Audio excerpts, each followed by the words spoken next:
we are celebrating all the women, and of course abuse goes a long way back, has been used against women as a weapon, as a control, and so on and so forth. And yes, we do need to thank those women who have suffered and paved the way for change. And we're just going to have a look at a few things around that. But I also wanted to celebrate women for the qualities that they have, and the compassion, the love, the kindness, the tolerance, the nurturing. You know, we get up every morning, feed the children, do what we need to do, and we should be celebrated for that. Our innovation, our enjoyment, endearment, and the pioneering new ideas that we are bringing forth all the time. Of course, there have been a lot of women that have come before us, pioneering in their era, in their age, and we're still doing it. And at the moment, we're very much around women's health and equality, etc., expecting the equality and tolerance for males and females, that we do tend to have a lot of stigma in the workplace and other places of where women are seen as second citizen, and we still have it around the world, and we still have the elements of not receiving the change that we would expect by this day and age. The qualities of women are enormous, and the tolerance and what we bring to the home, what we bring to the workplace, is a softer approach, and how our women every day are creating change. And we need to celebrate ourselves for that, and to give ourselves a nice pat on the back because we are very much at the forefront, and we are half the population. So, you know, we count in so many ways. Those of you who know me know that I'm very passionate about women's health and pioneering new ways to help women with that. Some of the women that I thought we'd look at are suffragettes, the unsung heroes. By empowering women, we have inspiration from women, strengthening the health and our appreciation of women's health and what we need to put in place, because it is lacking in all sorts of different ways. And if you want to find out more about that, just look at the Joy Wisdom Trust website that gives you lots of information. Some of my work is about empowering women, giving them their self-esteem back, helping them to be able to speak up, to be able to be heard, even in the workplace, and encouraging us to be able to do that on a daily basis, because women still are fearful about speaking out. They should be heard. Some of the suffragettes are our unsung heroes. They have made a difference. They may not have felt like that in their time, but they did make a difference. They gave us the vote. They helped us to be acknowledged, and women could work in different jobs and all of that sort of thing, which they didn't have the choice in those days. And all of these women have made a difference for us.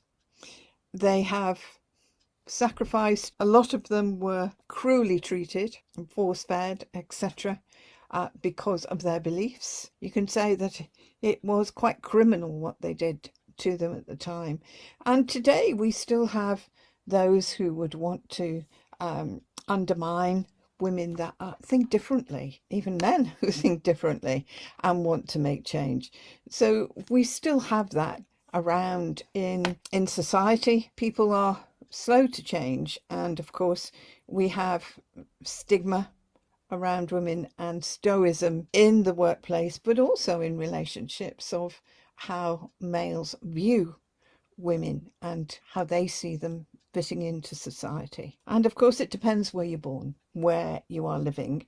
We are very lucky living in the UK, because we do have a voice, and although it could be better, we are pioneering new ways and new approaches to help unsung heroes and those who are living in suppression, oppression or repression, how we evolve and decide that this isn't part of our environment. It's us that needs to speak up about it. And especially in the workplace, if there is any stigma or there are restrictions for you to be able to express your issues, health issues in the workplace. And employers are meant to provide proper facilities for women in menopause, endometriosis, etc. And there is a new health bill coming out shortly. We don't know how long, but that is looking at this. And certainly the 2020 survey of women and how we were undermined and not being supported in our health, etc., became very, very clear. And the numbers were astounding. They were sobering. And of course, economically, it costs us a lot of money in society. It hits our families, our relationships. Divorce is very much included now and seen to come from menopause because of women's challenges in those areas. So we do have a lot of changes to see through, and we are in transition of many different levels of that. But in the workplace, we really do need to speak up and to help employers to put things in place because they need to, and we need to make sure that they do. We've had a lot of change and advancement for women making our futures better. We could still say that there is a way to go, but we are living what my grandmother and the Victorian ages were very different lifestyles, very different suppression, oppression, repression. We didn't have the freedom to do what we do today. And even in my lifetime, it has changed dramatically. I lived through burning the bra in the 60s and the liberation. And of course, we had the birth pill. That helped us to make decisions to have children or not to have children. And that was our choice rather than being pregnant and having very large families. It reduced all of that and helped us to have a life and a choice of the life that we wanted. Tarina Burke, she was an American activist, still is, from New York, who started the Me Too movement. And in 2006, Burke began the Me Too as a youth program for junior and high school students with the goal of addressing the rampant sexual violence within the community. Brave woman. And being a person who African American background, etc., it must have been very challenging for her. We celebrate her in what she's done and how this movement has grown, how we now have an understanding that no, we're not accepting this anymore. We're not accepting the abuse or males thinking that we should be having abuse. And of course the same thing around, we need to have our voices heard, and we've had lots of it through the last decade. Doesn't mean to say that it still needs to go on, because it does, and both genders need to be educated on that. And I have made videos, etc., and we do have support programs for women with abuse. DNA is a crucial part of scientific study, crime scene investigation, health scans, and tons more. But how do we know what DNA actually is, and how can we use it? And it was Rosalind Franklin to thank for that. And she graduated in 1941 from Cambridge when women were not recognized as full members of the university, or entitled to a degree award, or even allowed in the cafeteria. She and her PhD student Raymond Gosling took photograph 51, which revealed the double helix structure of DNA. And according to the conversation, a colleague called Maurice Wilkins showed the photograph to Francis Crick and James Watson at King's College in 1952. And along with a report of hers which contained extra experimental information which Crick used to crack the final piece of the puzzle. They went on to win the Nobel Peace Prize. Also, Aaron Klung, who was her mentee, had the Nobel Peace Prize, and the work they had done together on viruses, protein Ulic, crystal structures, after Franklin died at the age of 37. So she died quite young, made a huge impression while she was here, and we celebrate her. Margaret Sanger, also known as Margaret Sanger Slee, opened the first birth control clinic in the US and established organizations that evolved into the Planned Parenthood Federation of America. She was a birth control activist, sex educator, and her efforts contributed to several judicial cases that helped legalize contraception in the US. She argued that women should have more equal footing in society and they should be able to determine when they were ready to bear children. And Sanger opened the first birth control clinic, which was staffed by only female doctors, as well as a clinic in Harlem with an all African American advisory council.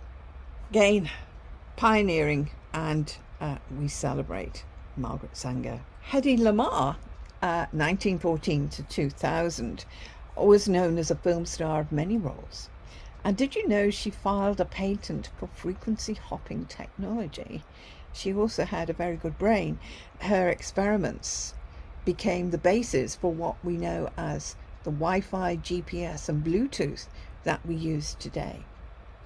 And Austrian-born inventor, she knew JFK, Howard Hughes, and they actually helped her to get the equipment that she needed.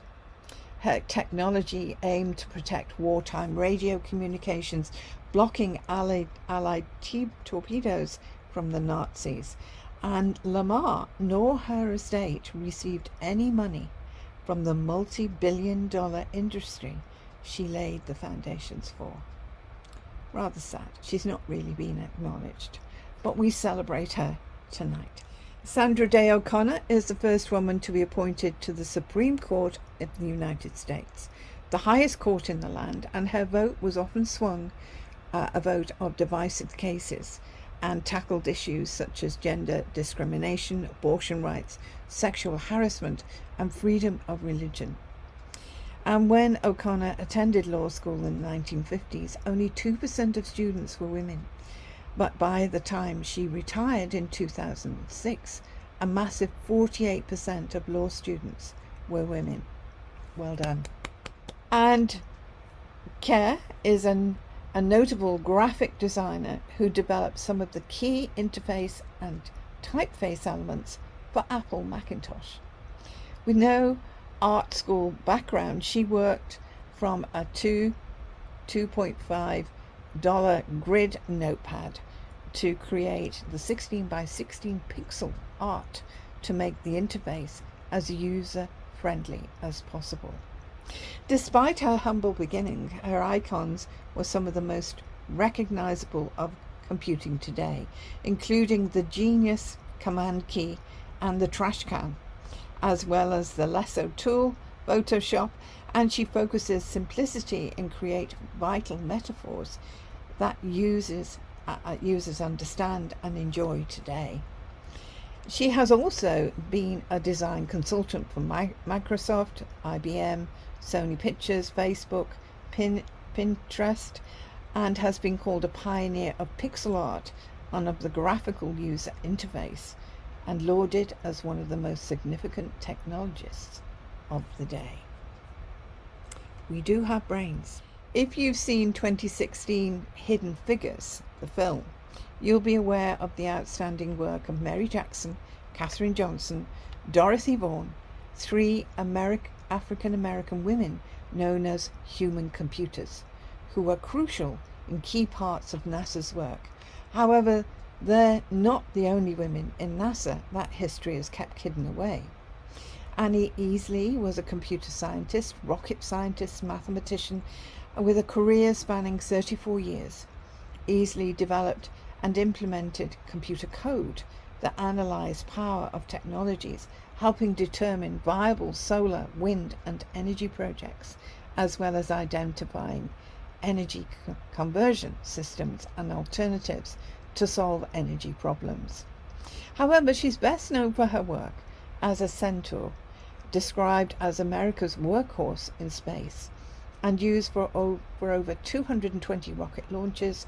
In fact, the Surveyor 1 landed on the moon, and it was the first American space probe to land an extraterrestrial body, and it was powered by a Centaur rocket.